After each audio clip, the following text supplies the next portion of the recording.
At Winter's Edge, Arlo told Leaf to gather all the clans. Tomorrow, they would make their war.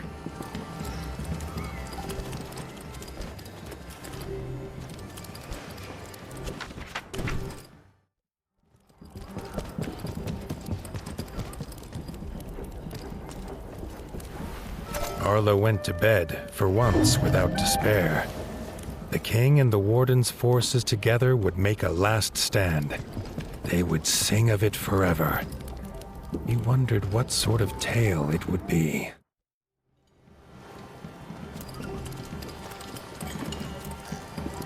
The clan's leaders listened to the warden and king's plan.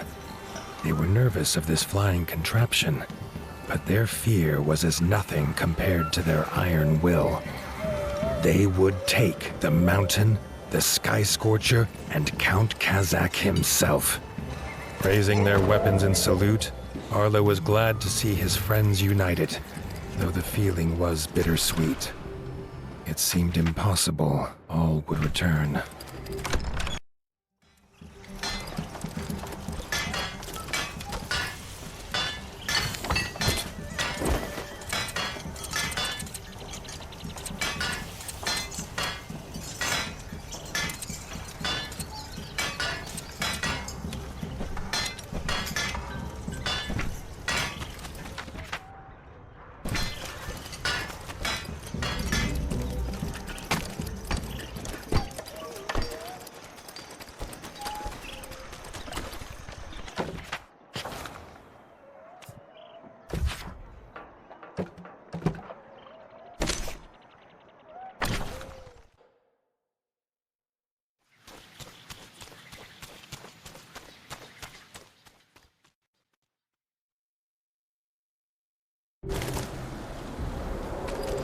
King Reggie's camp had creatures of every clan, armed and ready to fight.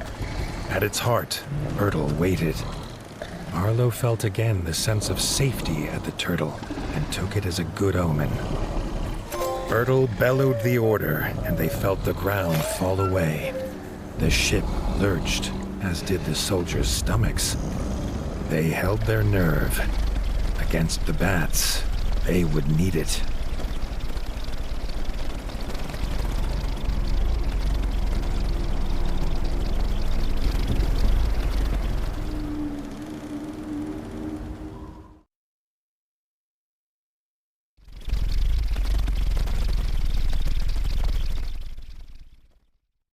They landed with a thud.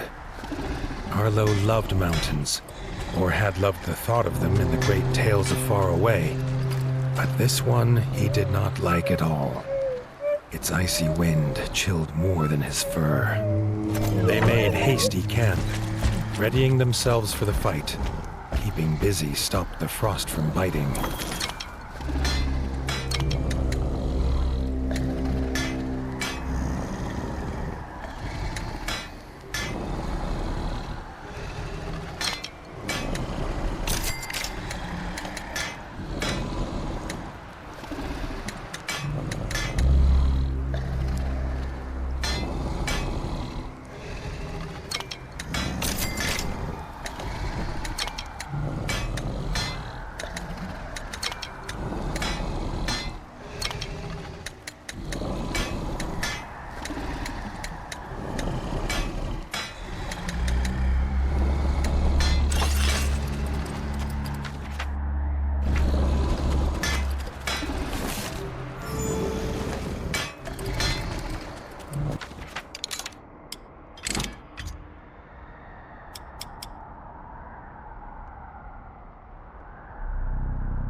So it began.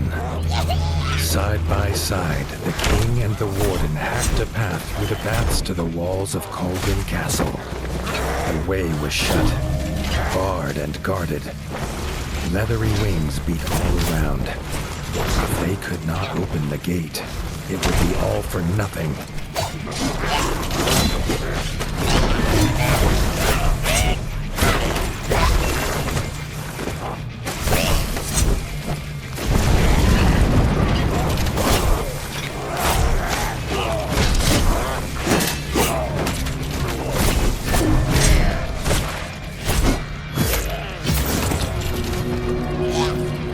Sounded his horn.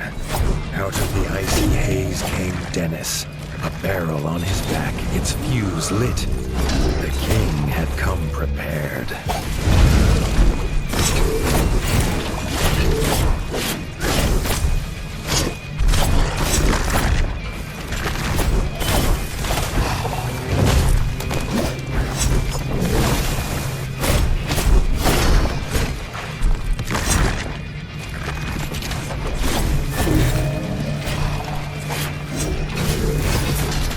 The gate was shattered with a boom that echoed across the mountainside. It was a hammer blow to their enemies' hearts.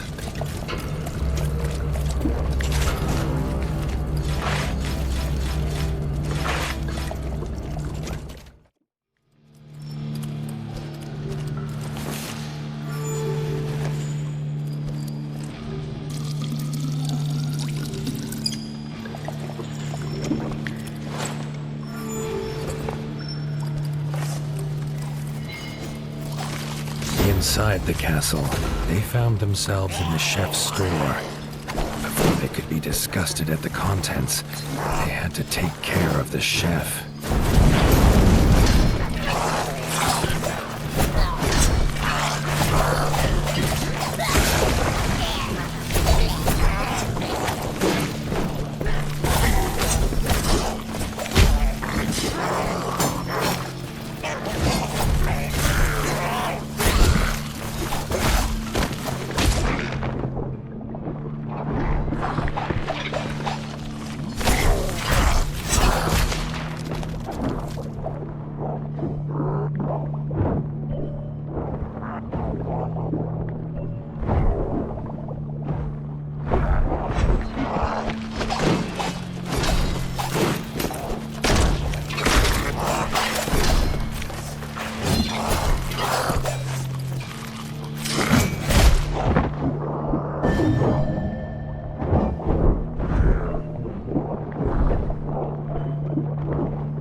moved in step, a flawless dance of blood and vengeance.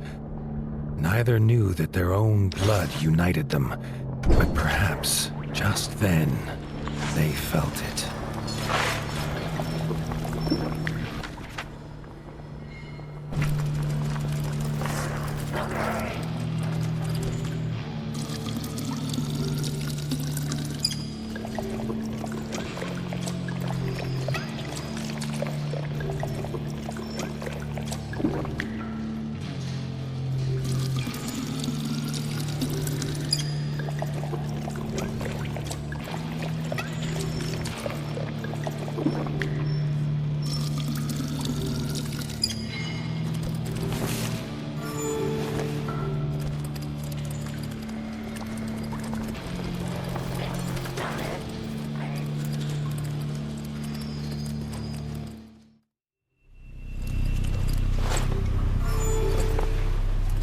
They stood together in fellowship, the clans of the Ratdom. Here they would make their final assault. Reggie raised his sword and issued the cry. Charge, army of the mighty Paw!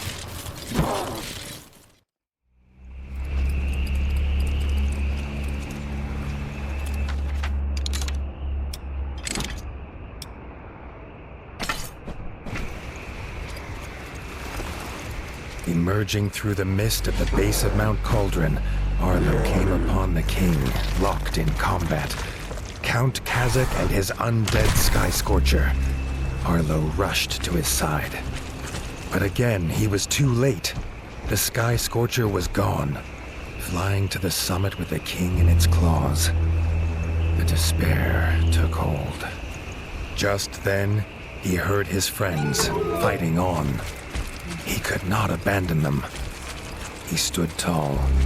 He would be their captain now, and they would follow, even under the shadow of Dark Wings.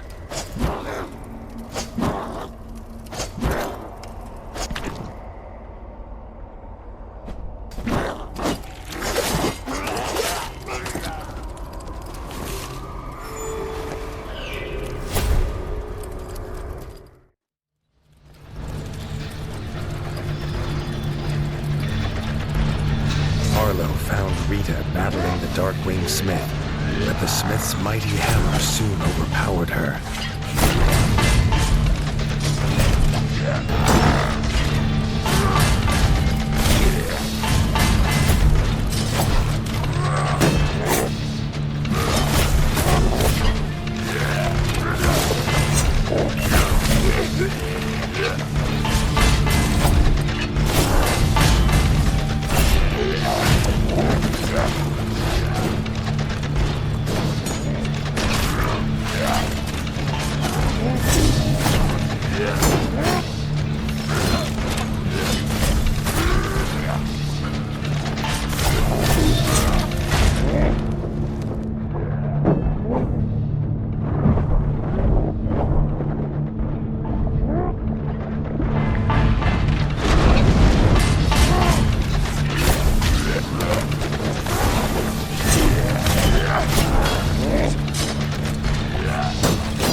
Together, Arlo and Erica fought the Darkwing Smith.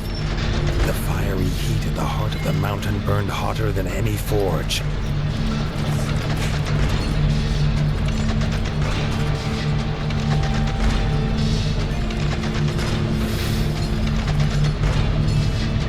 Rita moved, clutching to life. Arlo ordered Erica to take her to camp. He would continue alone.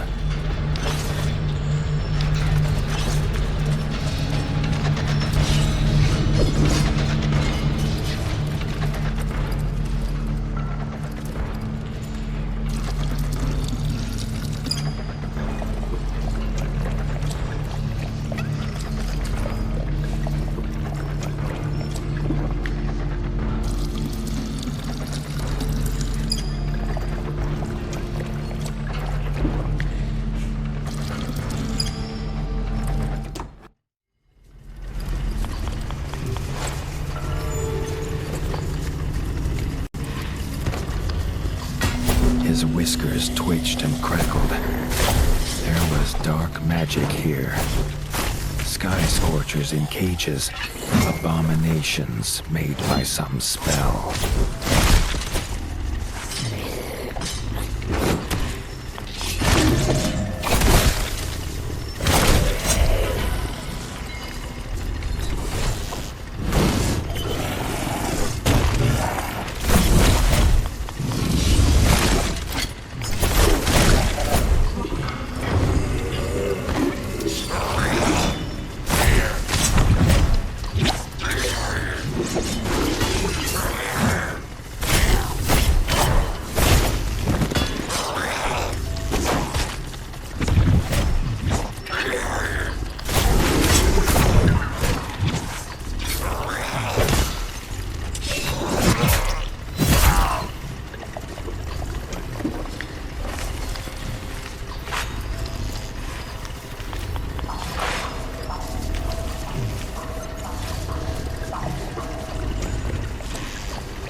The screeches of dying bats echoed through the corridors. He knew these arrows. It was Robin, determined to rescue his king.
Slashing and arrows flying, they fought their way toward the summit.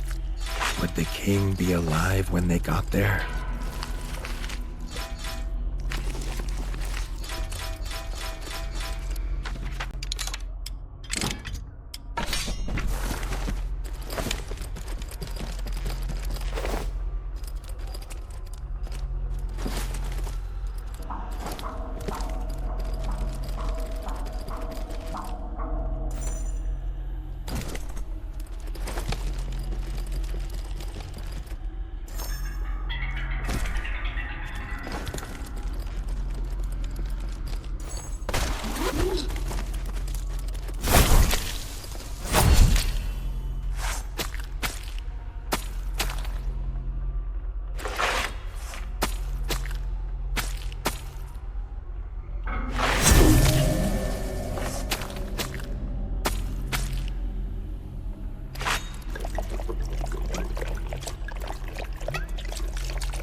They entered the huge throne room. They finally set eyes on the foul, laughing figure of Count Kazak, sat on his icy throne. Turtle kneeled exhausted before him. This pained the warden more than he could explain. Kazak left his beast to fight them. He had a king to kill. Arlo and Robin fought with all they had, their hope driving them on.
The beast fell, but there was no time to rest. Leaving Robin to tend to Bertle, Arlo headed to the summit to find Reggie.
The icy wind bit at his fur as he emerged on the peak.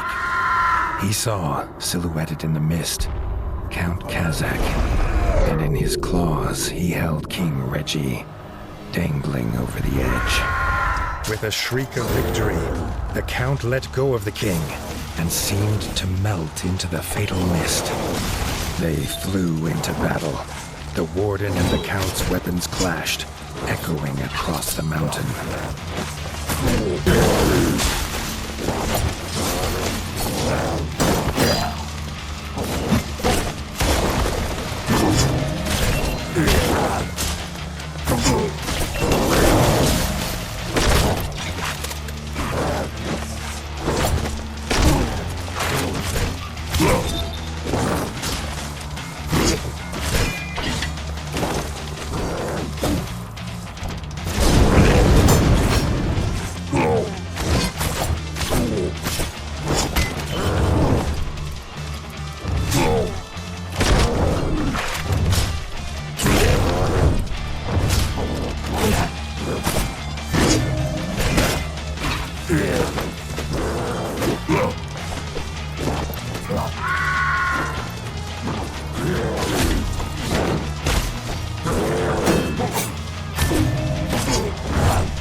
Count's corrupted body fell heavy on the ground. Arlo rushed to the edge, calling for the king, but the only answer in the mist was the icy wind. The war was won, but Arlo could not feel the victory. He barely noticed his friends join him. The Fellowship bowed their heads in honor of their brave king. The tale of this war would be as much of loss as of winning.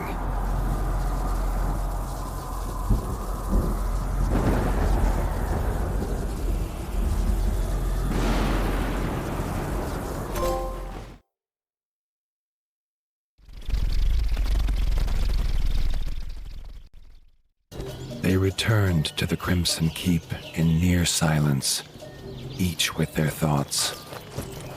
There would be no victory parades.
Arlo heard a commotion ahead. In the throne room were raised voices.